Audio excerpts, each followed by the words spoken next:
nome é Ligiane Gomes, eu sou psicopedagoga e doutora em educação escolar e no vídeo dessa semana a gente vai falar um pouquinho sobre imaginação infantil.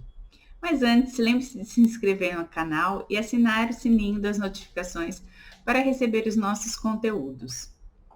Para a gente falar um pouquinho sobre imaginação infantil, é preciso a gente retomar alguns aspectos importantes do universo do desenvolvimento infantil da criança, como, por exemplo, o simbolismo, que é uma fase importante que corresponde a aproximadamente dos 2 aos 7 anos de idade, em que a criança, ela basicamente vai trocando significantes e significados. E o que seria isso, essa troca de significantes e significados?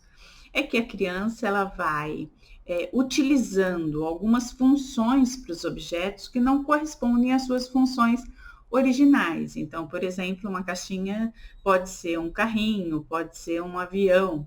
A gente gravou um vídeo sobre simbolismo infantil, que está aqui no nosso canal, vocês podem acessar para entender um pouquinho mais sobre essa característica importante do desenvolvimento da criança. Uma outra coisa importante para a gente pensar quando a gente fala em imaginação é a questão da expressividade da criança. Nós também temos um vídeo aqui no canal sobre expressividade infantil, mas basicamente a gente precisa pensar um pouco o que a criança expressa, quais são os aspectos que ela expressa, por que ela se expressa da maneira em que ela se expressa. Tá? Então, esses dois aspectos, eles são importantes quando a gente pensa em imaginação. Para que a criança possa imaginar, a criança ela não imagina do nada, né? Se a gente for pensar, nós adultos, nós também não imaginamos do nada. O que a gente precisa para poder imaginar? Basicamente, 3 aspectos são importantes para que a gente consiga estabelecer uma relação com o ato imaginativo ou com o ato criador. O primeiro deles está relacionado com a memória. Isso mesmo, a gente precisa memorizar coisas, fatos, objetos, pessoas, para que a gente possa lembrar desses objetos quando eles não estão presentes. E a memória é fundamental nesse processo. Tecnicamente, a gente chama isso de imagem diferida, que é quando a gente adquire a capacidade de lembrar dos objetos que não estão que não estão presentes, podendo imitá-los, tá? O segundo aspecto, ele está relacionado com a nossa realidade objetiva e o como a gente trabalha essa realidade objetiva. Ou seja, o que seria essa realidade objetiva? É a nossa realidade externa, o como que a gente interage, como a gente se relaciona com as coisas que estão no nosso mundo externo. Além dos objetos, né, para a gente poder trabalhar de forma significativa essa realidade que está em nossa volta, um aspecto importante são os afetos. As crianças, elas precisam manipular esses objetos que estão presentes na realidade, assim como experimentar situações afetivas. Então, a gente precisa tanto do plano material, quanto do plano afetivo, para que a gente possa ter um ato criador. Eu costumo dizer que a imaginação, ela necessita fundamentalmente da realidade exterior e da realidade afetiva. E a criança, ela combina aquilo que ela vai percebendo dessas duas realidades no processo de imaginação da maneira que ela deseja, da maneira que ela quer. E é assim que ela faz também no brincar. O brincar é uma forma de utilização da criatividade da criança.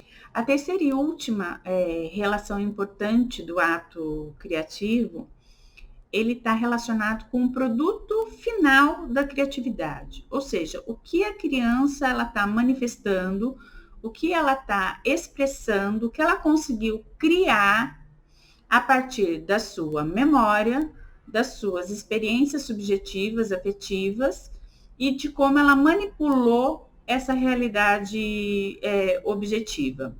E é importante a gente pensar que esse produto final da criança, ele faz parte de um tempo específico, de um momento específico em qual a criança ela está vivenciando. A imaginação, ela sofre alterações ao longo do desenvolvimento da criança.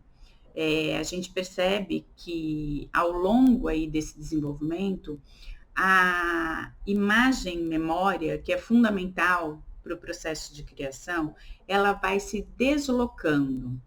O que isso quer dizer? Quanto mais eu me aproprio da realidade dos objetos, menos eu vou precisar ter esses objetos presentes para que eu possa lembrar deles e imaginar.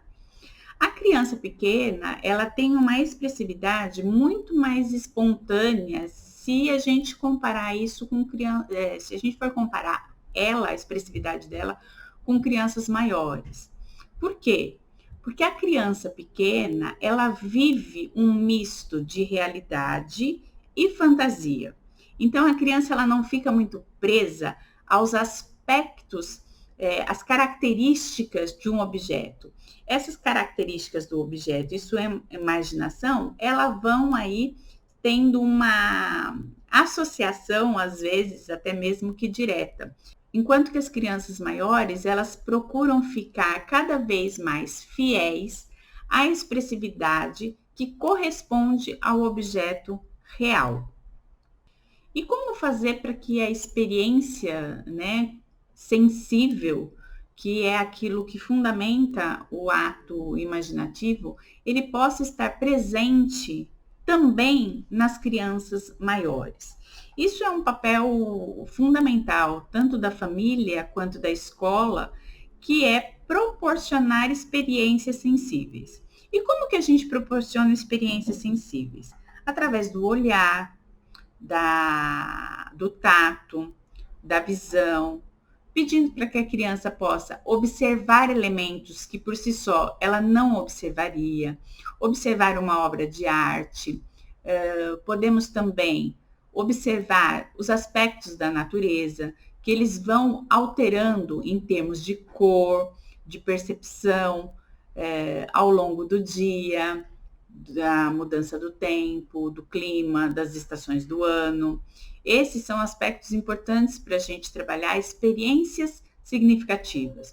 O como que a criança reage a diferentes emoções, sensações. Às vezes, nós adultos temos a impressão de que imaginar é fácil. É só pedir para a criança pensar e representar, se expressar. Mas a imaginação, ela tem um processo muito complexo, porque ela depende de elementos cognitivos, elementos afetivos, para que o produto final da imaginação ele possa acontecer. Eu costumo dizer, e alguns autores também dizem, assim como o Winnicott, que o brincar, o criar, eles fazem parte da mesma estrutura de conhecimento e reconhecimento da criança. Então, para que elas possam imaginar, elas precisam de elementos anteriores. E o que seriam esses elementos anteriores? É preciso que a criança tenha um repertório linguístico, um repertório imagético, visual, para que ela possa ir fazendo essa associação entre realidade interna e externa e possa criar. Acho que a gente conseguiu ver nesse vídeo que não basta a gente pedir para que a criança imagine, né? É preciso proporcionar na sua experiência enquanto criança que ela vivencie e associe trocas significativas em que ela possa pensar, em que ela possa experimentar e que ela possa interagir. Espero que vocês tenham gostado desse vídeo. Fiquem à vontade para compartilhá-lo e a gente se vê